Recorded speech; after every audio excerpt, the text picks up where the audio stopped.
This is the Ryck R280. Now the interesting thing about these is that they're made by the Hanse Group in Germany. So the guys who bring you the sea lines and the fields, they're doing these now. It's a brand new make, but as I say, it is part of the Hanse Group.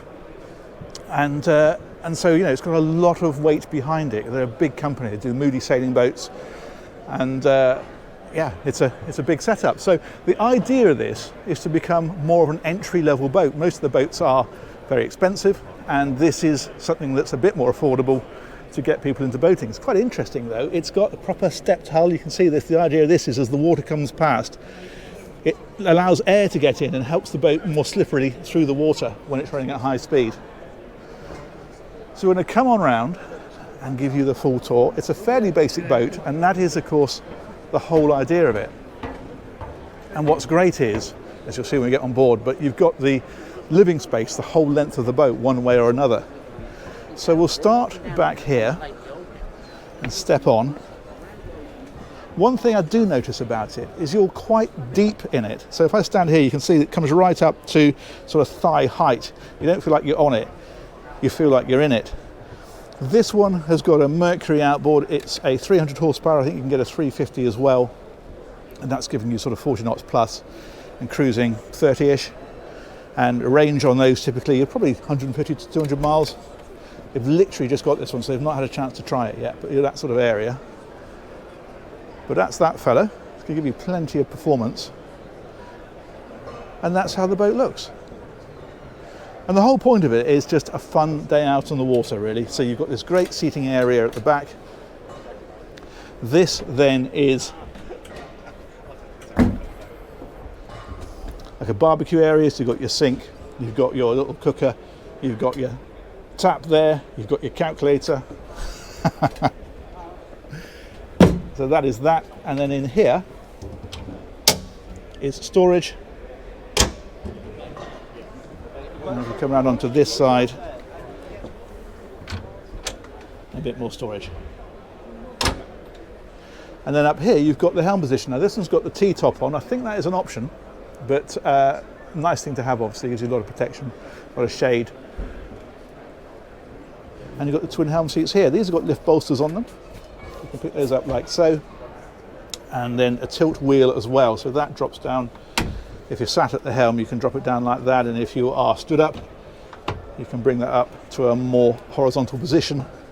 Simrad screen over here. All your switch gear is easy to get to. Your throttle is right here. And there's a bow thruster on this one as well, so that's very handy. But that's a nice driving position. You're well forward. You're pretty sheltered. You've got a nice high screen, but you can stand up and look over it if you want to, or you can sit down like that, and you're a bit more protected by it. We'll take a wander around the outside first of all, and then we'll look inside. Now what's nice, again, is they brought the sides up as you go forward, so you still feel like you're in the boat, even when you walk up here. And then what you've got up here is sunbathing area. That's a hatch over the cabin, which we'll have a look at in a minute. We can walk right around, and as I say, you know, you're still nicely in the boat. Up here is the anchor locker. You see the winch in there as well. So anchor chain locker, I should say, because the anchor itself lives just there.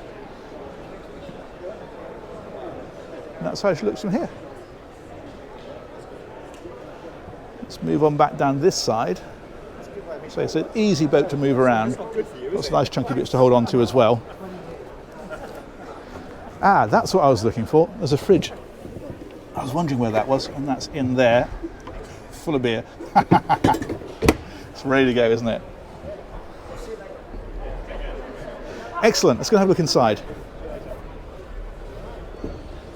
Now this is very much your sort of weekender style. It's not the sort of thing designed for someone to go for a 2-week cruise with the family. This is a fun boat out on the water, but with somewhere where if you wanted to spend the night on board, well then you could do. Or you want to sit down here in the evening and get out of the wind a little bit.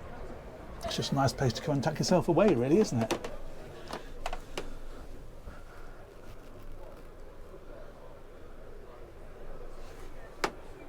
Excellent. And then there's just a bit of storage over on this side, so just like this. Because your main cooking area, of course, is up in the cockpit. And then finally, the last thing you have down here, very important, last but not least, as they say, is a toilet compartment. So you've got a proper sea toilet in there, and you've got a sink, a little blind that comes down over the window. Yeah, very good. Very useful thing to have for obvious reasons. So there we go. Short but sweet, but it's a lovely, practical, fun machine. Okay, we're going to have a look, aren't we? Let's see what's underneath here.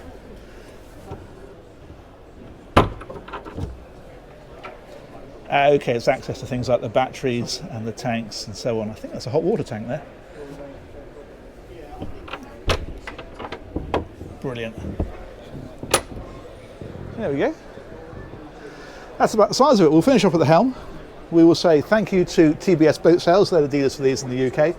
I'll put a link to those guys in the description. And I'll point you out Chris Manners. He's the man in charge down there. There we go. Look, because he's trying to sell boats. That's about the size of it. We'll look forward to catching you on another one of these very soon. Take care. Bye-bye.